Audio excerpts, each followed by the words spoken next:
hindi na sila nakakapag-isip ng ito ba Nagugulat nga ako talaga eh. o ito ba Nagugulat ay nga ako kasi tama, ito ba ay naaayon sa salita ng Mm. alahayam. So, Mm. unti-unti na silang inilalayo dahil nawala na nga yung liwanag, yung tanglaw sa kanilang dinaraanan. Mm. Kaya napakahalaga na maibalik nila ang kanilang pagtitiwala at pananalig sa salita ng alahayam.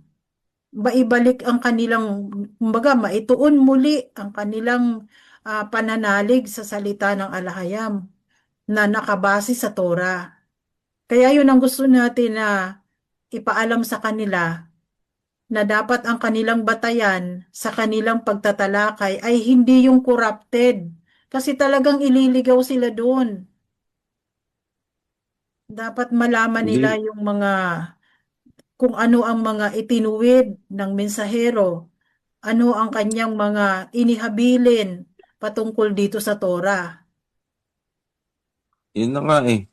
Maski nga yung ano, nakikinig na lang sila eh. O, Parang nakikinig na lang sila, sumasang-ayon na lang.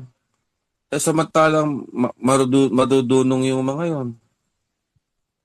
Hindi ko rin mabuti maintindihan. nga ngayon kasi parang medyo nagigising na itong mga kapatid natin na minsan Mm. ay sumasalungat din.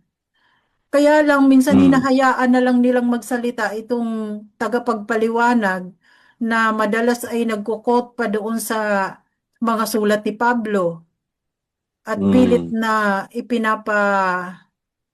pinapakain sa kanila yung mga sulat ni Pablo.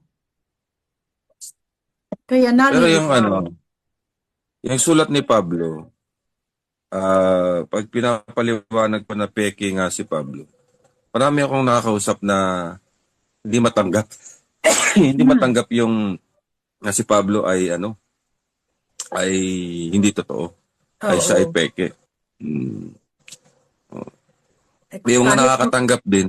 May mga oo. nakakatanggap din. Pero, siyempre, Kahit naman maiksi ako lang bro, na talakayan namin. dahil dyan Mm. sa pag sasalungat ko dyan sa mga sulat ni Pablo, in-unfriend ako ng aking mga kaibigang pastor. Mm. Kasi madali eh. Madali kasi. Oo. Ano yan kasi, yung kay Pablo kasi is madaling daan ang kay Oo. Pablo. Yeah, Kaya, hindi, hay. Oo nga, oh yeah, hayaan hay, mo ano, siya. Oo. maluwag na daan yan. Yan ang maluwag na daan. Saka, Kaya oo. inaano nilang doctorate of ano of Mm. yung kanilang mga doctrine, Yun nga doktrina. Mm. Mga Kasi, classmate ko nga sa sa mga dating classmate ko sa theology, dyan sa sa Bible Seminary. Mga mm. kasi masteral yung namin yung klase namin. Ah, Mm. sabi pa sa akin, ikaw ang pinagkakatiwalaan namin. Kumbaga, malaki ang expectation namin sa iyo na matutulungan mo kami upang ma mas mapalawak pa daw ang kanilang kaalaman. Dahil alam nila nung magkakaklase kami, ako talagang palatanong. So, Mm. sinabi pa nila, akala namin ikaw yung magdadala sa amin sa sa pagpapalawak ng kaalaman. Pero ikaw pala itong mas madali na na mahikayat ng mga maling katuruan. Kaya in-unfriend Nako. nila ako. So sabi niya, kung itatanggi mo ang mga sulat ni Pablo, parang ikaw na itong lumalabas na anti-Messiah. Hindi, dapat sis, Oo. justify nyo na Anti-Pablo peke si lang. Pablo. Anti, hindi, pala, antikristo pala. Di dapat binanatan nyo si Pablo na peke. Binigay nyo yung verse na peke. Oo nga, Kahit sinong ano eh. binigay ko nga sa kanila.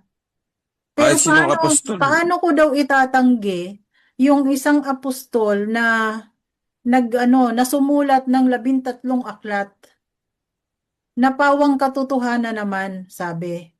At yun ay Sino yun? ha? Sino po yun? Ay, yung mga kaibigan kong pastor.